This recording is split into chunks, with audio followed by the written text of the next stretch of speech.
আসসালামু আলাইকুম রহমতুল্লাহ। আসসালাতু আসসালামু আলাইকুম রহমতুল্লিল আলমিন। আজকে 12ই রবিউল আওয়াল মহান প্রাণাদিক প্রিয় নবী সাল্লাল্লাহু আলাইহি সাল্লামের শুভ আগমন তথা প্রাণের মহান ঈদে আজম। সবাইকে জানাই প্রাণের ঈদে আজমের অশেষ অসীম মুবারকবাদ। প্রাণের ঈদে আজম মুবারক।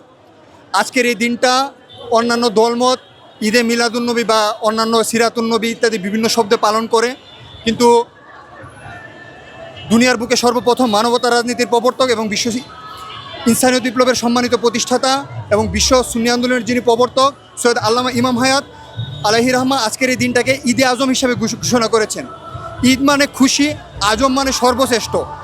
প্রাণাদিক প্রিয় নবী সাল্লাল্লাহু আলাইহি সাল্লামের শুভ আগমনের মধ্য দিয়ে আমরা আল্লাহ তাআলাকে পেয়েছি। আল্লাহ তাআলাকে পাওয়ার চেয়ে বড় কোনো পাওয়া নাই। বাহ্যিক দুনিয়াতে আমরা যখন কোনো কিছু পাই, যেমন আমরা যখন পরীক্ষা পাশ করি, কোনো উপহার পাই কিংবা কোনো সন্তানাদি হয়, তখন আমরা সেটাকে কি মনে করি? ঈদ মনে করি। আল্লাহ তাআলা সূরা ইউনূসের 58 নম্বর আয়াতে বলতেছেন যে আল্লাহর রহমত এবং অনুগ্রহ প্রাপ্তিতে তোমরা আনন্দ উৎসব করো, এতে রয়েছে সর্বোচ্চ কল্যাণ। তো আল্লাহ তাআলার সর্বোচ্চ রহমত, সর্বোচ্চ কল্যাণ হিসাবে আল্লাহ তাআলা সূরা আম্বিয়ার 106 নম্বর আয়াতে ঘোষণা করেছেন ওয়ামা আরসালনাকা ইল্লা রাহমাতাল লিল আলামিন। প্রাণাদিক প্রিয় নবী সাল্লাল্লাহু আলাইহি সাল্লামকে আল্লাহ তাআলা সর্বোচ্চ রহমত, সর্বোচ্চ কল্যাণ হিসাবে প্রেরণ করেছেন। আর প্রাণাদিক প্রিয় নবী সাল্লাল্লাহু আলাইহি সাল্লামের শুভ আগমনের মধ্য দিয়ে আমরা আল্লাহ তাআলাকে পেয়েছি।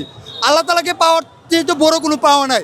মানুষ আল্লাহ তাআলার পরিচয় জানতো না, আল্লাহ তাআলার সম্পর্কে মানুষ জানতে পারতো না। আমরা জান্নাত পেয়েছি, আমরা নামাজ পেয়েছি, আমরা দুজাহানের সমস্ত কল্যাণ, রহমত, নিয়ামত, সৃষ্টির যত গুণ, জ্ঞান, সভ্যতা, বিজ্ঞান সব কিছু আমরা প্রিয় নবীর শুভ আগমনের মধ্য দিয়ে পেয়েছি। তাই প্রাণাদিক প্রিয় নবী সাল্লাল্লাহু আলাইহি সাল্লাম শুভ আগমনের এই দিবসটাকে নিছক অন্য কোনো শব্দে নয়, মিলাদ শব্দের অর্থ হচ্ছে জন্ম, যেটা অন্যান্য নবীদের সাথে এমনকি সাধারণ মানুষের সাথে ব্যবহার করা যায়। আল্লাহ তাআলা কুরআনুল কারিমে বলেছে তোমরা পরস্পর যে শব্দগুলো ব্যবহার করে সেটা শানে রাসালাতে প্রিয় নবীর শানে ব্যবহার করতে আল্লাহ তাআলা নিষেধ করেছেন। সেই দৃষ্টিকোণ থেকে সেই আল্লাহ রসুলের প্রেমে, আল্লাহ রসুলের অসীম রহমতে, আল্লাহ রসুলের অসীম প্রেমে থেকে আল্লামা ইমাম হায়াত আলাইহি রহমা কুরআনুল কারিম থেকে সূরা জুমার ফজলে আজম থেকে ঘোষণা করেছেন ঈদে আজম। এই ঈদে আজমের একটা অন্যতম মেসেজ হচ্ছে যে প্রাণাদিক প্রিয় নবী সাল্লাল্লাহু আলাইহি সাল্লাম দুনিয়াতে শুভ আগমন করে আগে আইএমএ জাহিলিয়াত ছিল, সেই আইএমএ জাহিলিয়াত থেকে সব মানুষকে উদ্ধার করে সব মানুষের আত্মার স্বাধীনতা এবং জীবনের স্বাধীনতা দান করেছেন। সব মানুষের মুক্তির জন্য মানবতার রাষ্ট্র ব্যবস্থা, বিশ্ব ব্যবস্থা দান করেছেন। যে রাষ্ট্র ব্যবস্থা মূলত আসলে প্রাণাদিক প্রিয় নবী সাল্লাল্লাহু আলাইহি সাল্লাম শুভ আগমনকে যারা বিদাত বলে, ঠিক আছে, এরা মূলত আসলে নিজেরাই বিদাত, এরা নিজেরাই বিদাতের মধ্যে আছে। মানে বিদাত বলতে এটা বোঝায় আর কি যে প্রিয় নবীর সময় যেটা ছিল এখন ছিল না। তো প্রিয় নবীর শুভ আগমন যদি না থাকে তাহলে তো আমরা আল্লাহ তাআলাকেই পাবো না, আল্লাহ তাআলার পরিচয় পাবো না, আমরা ঈমান পাবো না, ইসলাম পাবো না, আমরা দ্বীন পাবো না, আমরা কলেমা পাবো না। প্রিয় নবীর শুভ আগমন যদি বিদাত হয়ে থাকে দুনিয়াতে, তো বিদাতের বাইরে তো আর কোনো কিছু নাই।